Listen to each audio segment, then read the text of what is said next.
क्या करेंगे। वामन भगवान ने कहा संकल्प कीजिए। अब तो जा रहे हैं संकल्प करने। जैसे ही कौंडल का जल मंगाए और दुर्वा उठाए, जो उसकी नाड़ी होती है उसी में जाकर के शुक्राचार्य बैठ गए कि न जल गिरेगा न संकल्प होगा। वामन भगवान ने जैसे ही अपनी कानी अंगुली लगाई कि शुक्राचार्य जी का एक आंख फूट गया, बाहर निकल आए।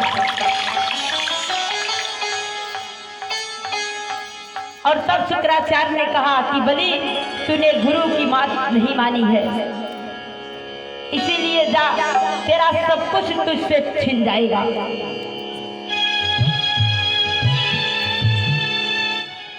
अब तो राजा बलि जी संकल्प किए, 3 पग भूमि प्रदान किए। जैसे ही वामन भगवान अपने एक पग भूमि, जैसे ही एक पग बढ़ाए कि मात्र 2 पग में ही पूरे ब्रह्मांड को ही नाप लिया। जब ब्रह्मलोक में उनका पग गया था तो ब्रह्मा जी उसी पग को धोए, उसी पग से गंगा जी की उत्पत्ति हुई।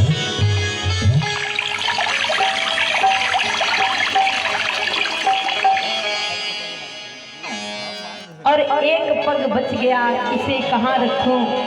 तो राजा बलि ने कहा कि 2 पग से तो आपने सब कुछ नाप लिया, लेकिन देने वाला भी तो बड़ा होता है। अब 3रा पग हमारे पीठ पर रखिए। वामन भगवान प्रसन्न हो गए कि महादानी देखिए राजा बलि जैसा, जो अपना सब कुछ लुटा दिया, कहा कोई वर मांगे। तब राजा बलि ने कहा कि जिस रूप से आपने मुझे छला है, इसी रूप से आप मेरे द्वारपाल बनिए। वामन भगवान ने उन्हें सूतन लोक दिया और कहा जाइए, इसी रूप से मैं आपके उस दरवाजे पर 24 घंटा पहरा देता रहूंगा। धन्य है राजा बलि, जो उनके छवि को देख करके ही गदगद हो गए।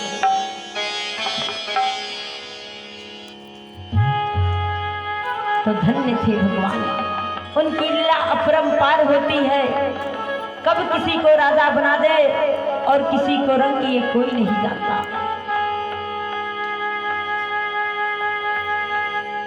इस तरह से सत्यवत राजा की कथा आती है, जो एक बार नदी में स्नान करने के लिए गए और उनके अंजलि में छोटी सी मछली आ गई। जब उस मछली को राजन छोड़ने गए तो मछली ने कहा कि मैं आपके शरण में आई हूं, मेरी रक्षा कीजिए, मुझे खतरा है यहाँ बड़ी मछली से। सत्यव्रत राजा ने कहा चलिए आपको अपने महल में ले चलते हैं। अपने महल में रखेंगे। जैसे ही लेकर के गए, एक पात्र में रखे कि कुछ समय बाद आवाज आई कि राजन यहाँ से मुझे निकालो, यह पात्र मेरे लिए छोटा है। बड़े पात्र में रखवाए।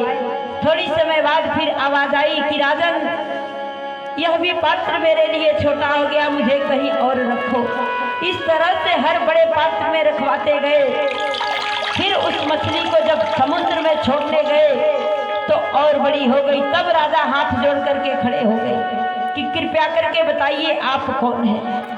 मुझसे बहुत बड़ी भूल हो गई, मैं आपको समझ नहीं पाया, आप कौन हैं? चतुर्भुज रूप से भगवान प्रकट हुए और कहा कि आज के 7वें दिन बाद प्रलय हो जाएगा। सप्तऋषियों की नाव आएगी, उसी नाव में आप बैठ जाइएगा और बासुकीनाग यही मत्स्य रूप से मैं आऊंगा और मेरी जो सिंह है उसी सिंह से बासुकीनाग रस्सी का काम करेंगे, बांध दीजिएगा और मैं सुरक्षित जगह पे आप सभी लोगों को पहुंचा दूंगा। उसके बाद कथा आती है, राजा अम्बरीश, नाबाग के नभग के राजा अम्बरीश जी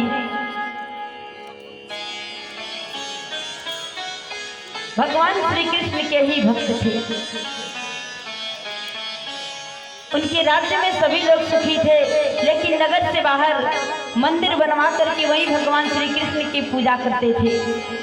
एकादशी का व्रत रखते थे। एक बार की बात है, जैसे ही एकादशी व्रत रखा तो पारना के समय दुर्वासा ऋषि जी का आगमन हुआ।